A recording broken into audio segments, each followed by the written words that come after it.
Hello बच्चों, let's read the question. The question says compare C4 and C3 pathways of CO2 fixation during photosynthesis.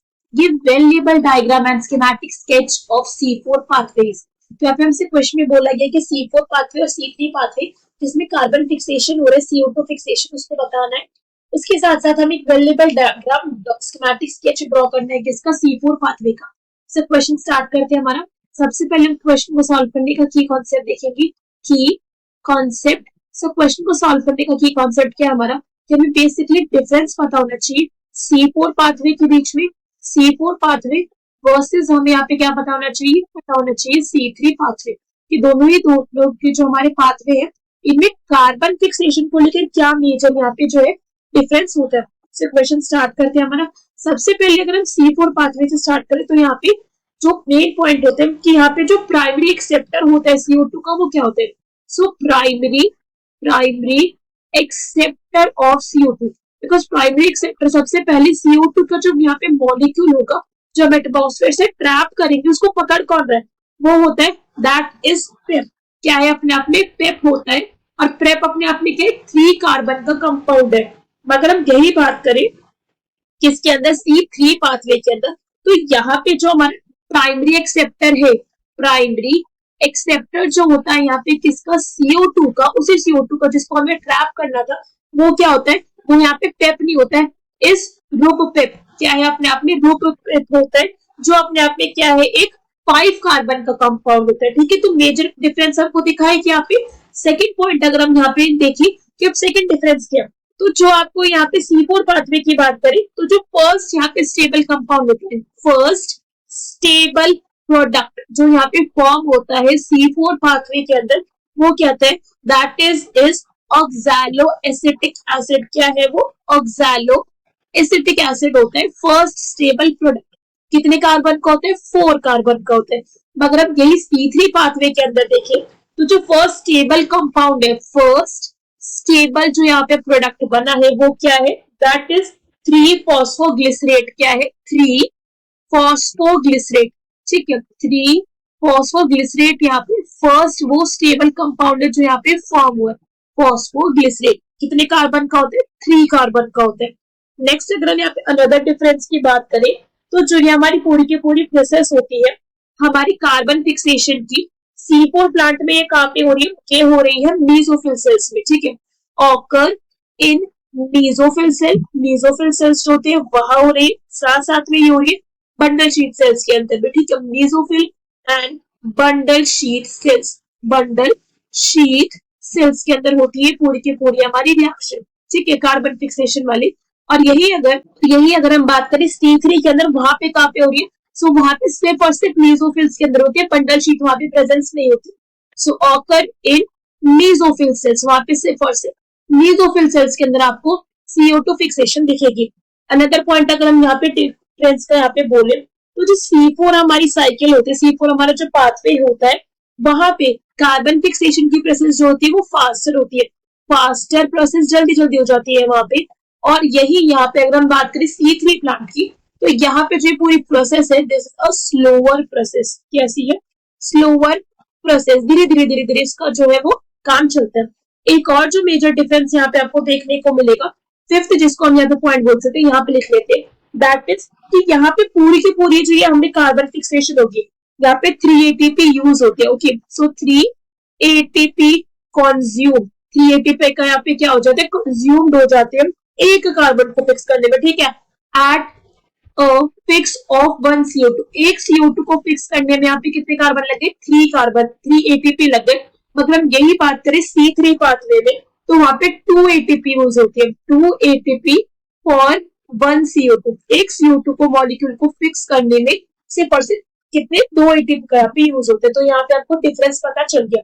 अब हमसे प्रश्न पूछा गया था कि स्कीमेटिक स्केच भी ड्रॉ करो किसके लिए, C4 पाथवे के लिए. तो C4 पाथवे कैसे चलता है तो हम उसके लिए स्कीमेटिक स्केच देखते हैं. तो यहाँ पे हम हमारे क्या देख सकते हैं, डायग्राम देख सकते हैं. क्या डायग्राम है, कुछ डायग्राम कुछ समझ गए, सिर्फ रैंडम शेप्स है हमारे लिए.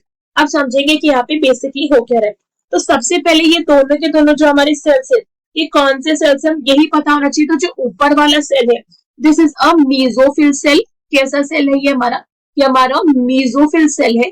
जो आपको नीचे वाला सेल दिख रहा है, this is the bundle sheath cell. ठीक है, हमने पहले ही बोला था C4 में दोनों में कार्बन फिक्सेशन होती है, दोनों में C4 साइकिल चलेगी।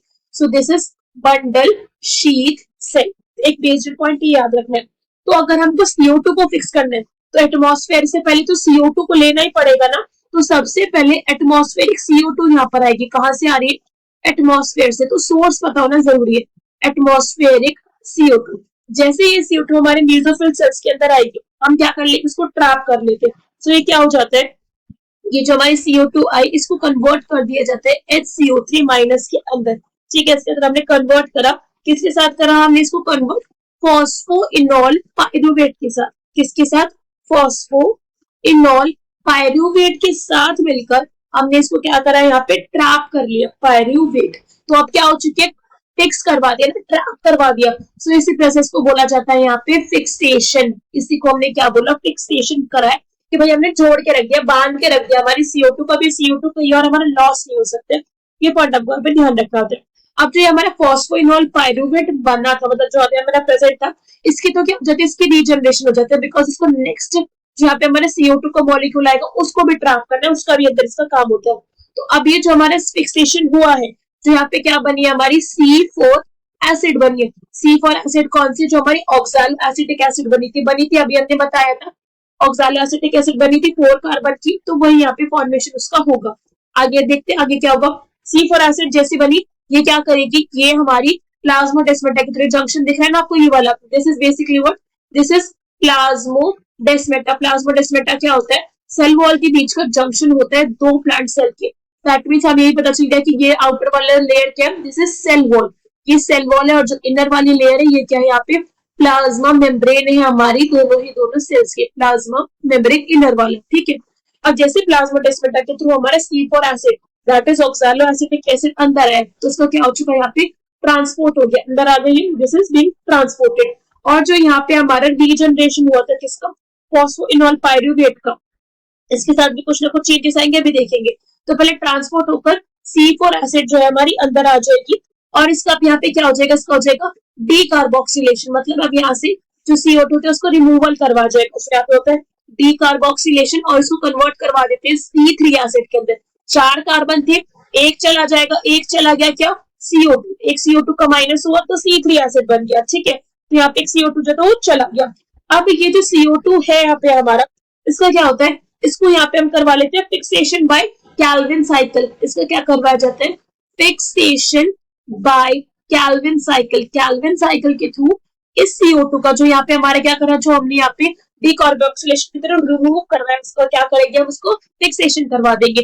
अब ये जो हमारी C3 एसिड बनी है, ठीक है, इस C3 एसिड को क्या करेगा, ये प्लाज्मोडेस्माटा के थ्रू जाएगी, जाकर क्या होगा, इसका रीजनरेशन हो जाएगा। तो C3 एसिड गई, यहाँ पे इसका रीजनरेशन हो गया। तो जो हमारी C3 एसिड यहाँ पे बनी है वो क्या है, अपने आप में फॉस्फोइनॉल पायरुवेट, वही यहाँ पे बनी थी। ठीक है, हमने अभी मेंशन करा भी था इसको फर्स्ट पॉइंट के अंदर कि फर्स्ट जो हमारा यहाँ पे रिएक्शन चल रही थी हमारे C4 पाथवे के अंदर, तो ऑक्सैलो एसिटिक एसिड बन रही थी 4 कार्बन की, मगर जो हमारे यहाँ पे C3 एसिड बनी है उसका क्या हो जाएगा, यहाँ पे रीजनरेशन हो जाएगा। और इस तरीके से यहाँ पे पूरी के पूरी जो है हमारा C4 पाथवे जो है वो रन करता है। ठीक है, समझ आ गया हमें अच्छे से कि यहाँ पे पहले कार्बन को ट्रैप करेंगे, 3 स्टेप थे कि कार्बन को पहले ट्रैप करो, फिक्सेशन करवाओ, फिर उसका रीजनरेशन करवाओ, रीजनरेशन करवाना जरूरी है, फिर उसका डीकार्बोक्सिलेशन करवाना ज्यादा जरूरी है। ठीक है, साथ साथ में यहाँ पे 2 बार ट्रांसपोर्ट हुआ, एक बार C4 का ट्रांसपोर्ट हुआ और एक बार यहाँ पे क्या हुआ, ट्रांसपोर्ट हुआ C3 का। तो 2 बार ट्रांसपोर्ट का काम भी यहाँ पे चला है। दोनों ही बातें हमें अच्छे से समझ आ चुकी है कि C4 और C3 साइकिल के अंदर, पाथवे के अंदर क्या डिफरेंस होता है कार्बन फिक्सेशन में, और स्कीमेटिक स्केच भी आ गया। So I hope you understood the explanation well. Best of luck. Thank you.